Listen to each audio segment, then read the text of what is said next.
नमस्कार, जय श्री कृष्णा। मैं राकेश ज्योतिष शिरोमणि शिवानी एस्ट्रो चैनल में आपका बहुत-बहुत स्वागत करता हूं। और जैसा कि पिछली कुछ लास्ट वीडियो से मैं वर्क कुंडली के बारे में आप लोगों को बता रहा हूं। वर्क कुंडली कितने प्रकार की होती है, किस कुंडली से क्या देखते हैं और कैसे प्रेडिक्शन करते हैं वर्क कुंडली से। तो इस क्रम में मैंने आपको D1 चार्ट जो कि जन्म कुंडली है, D2 चार्ट जो कि होरा कुंडली है, जो धन संपत्ति के लिए देखते हैं, और D3 चार्ट जो कि दृष्टांत कुंडली भी कहलाती है, उसका भी कुछ हिस्सा मैंने आपको पढ़ा दिया था। आज दृष्टांत कुंडली में हम लोग आगे चलेंगे। अगर आपने दृष्टांत कुंडली का कुछ हिस्सा नहीं पढ़ा है, तो उस वीडियो को देख लें। उसको देखने के बाद ही इस वीडियो को देखें तो आपको समझ में आएगा।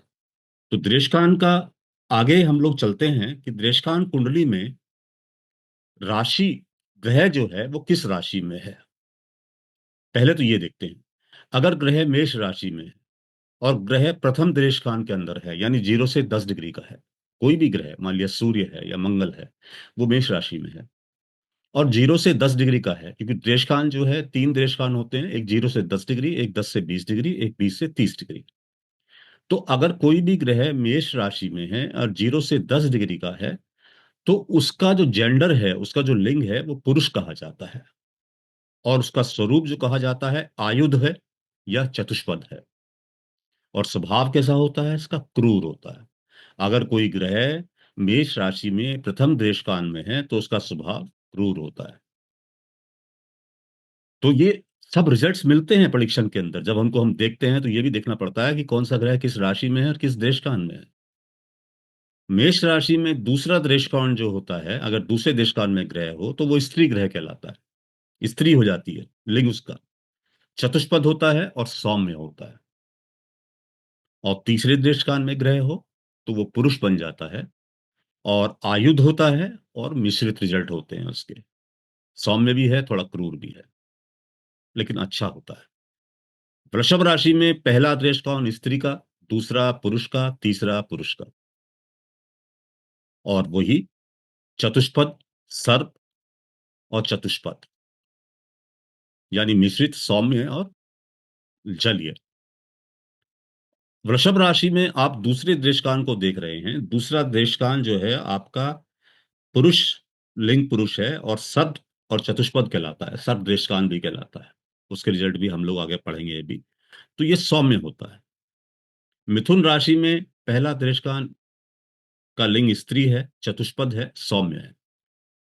मिथुन राशि में दूसरा दृष्टान पुरुष है, आयुध है, पक्षी है। पक्षी दृष्टान भी बोलते हैं, आपको मालूम है, सर्प दृष्टान, पक्षी दृष्टान, आयुध दृष्टान, ऐसे करके हम लोग बोलते हैं। मिश्रित रिजल्ट है इसके। मिथुन राशि में तीसरा दृष्टान पुरुष है, उसको आयुध बोलते हैं, वो जलीय रिजल्ट होता है उसका। स्वभाव उसका जलीय होता है, भावुक होता है। ऐसा आदमी भावुक होता है, इमोशनल होता है। इसी प्रकार ये सब राशियों के इसके अंदर दिए गए हैं रिकॉर्डिंग। मैं हर राशि में आपको नहीं बोलूंगा, लेकिन आप इतना समझ लीजिए कि आपको ये देखना है कि ग्रह किस राशि में है और कितने डिग्री का है। प्रथम देश काल में है, सेकंड देश काल में है, थर्ड देश काल में है।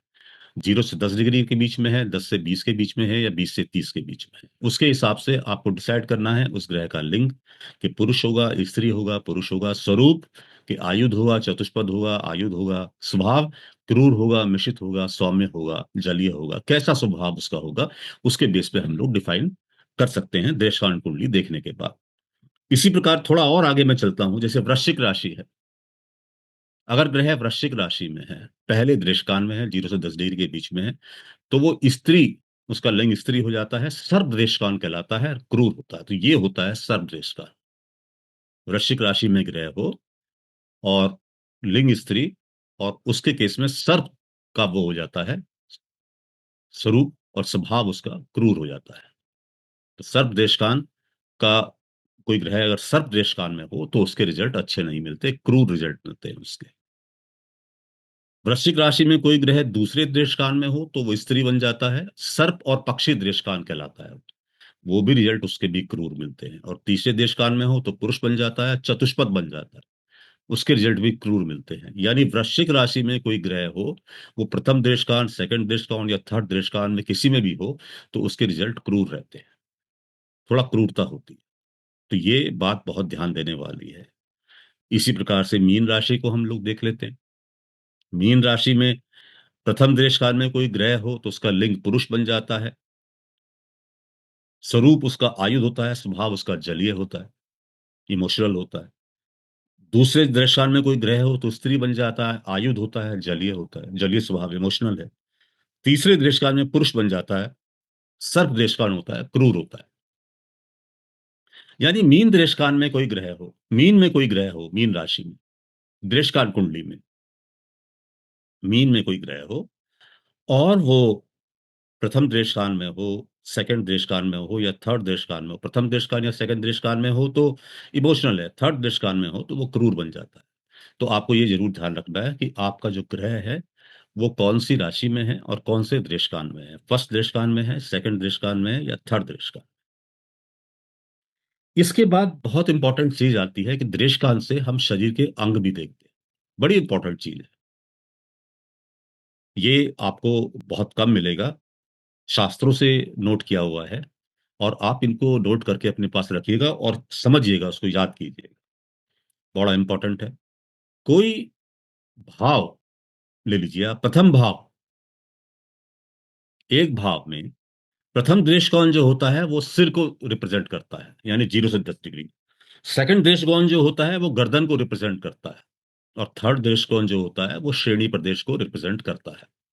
दूसरे भाव में प्रथम दृष्टिकोण दाहिनी आंख बताता है, सेकंड दृष्टिकोण दाहिना कंधा बताता है, थर्ड दृष्टिकोण लिंग बताता है।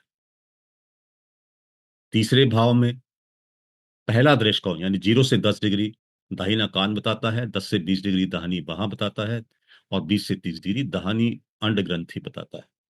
चौथा दृष्टिकोण हो तो दायाँ नासिक छिद्र बनता है, दायाँ दूसरा दृष्टिकोण हो तो दायाँ हाथ बनता है, तीसरा दृष्टिकोण हो तो दाईं जंघा बनता है। पाँचवें भाव में पहला दृष्टिकोण दायाँ गाल बनता है, सेकंड दृष्टिकोण हृदय का दाहिना भाग होता है, थर्ड दृष्टिकोण दायाँ घुटना होता है। छठे भाव में पहला दृष्टिकोण दायाँ जबड़ा होता है, द्वितीय दृष्टिकोण दायाँ फेफड़ा व स्तन होते हैं और तृतीय दृष्टिकोण दाईं पिंडली होती है।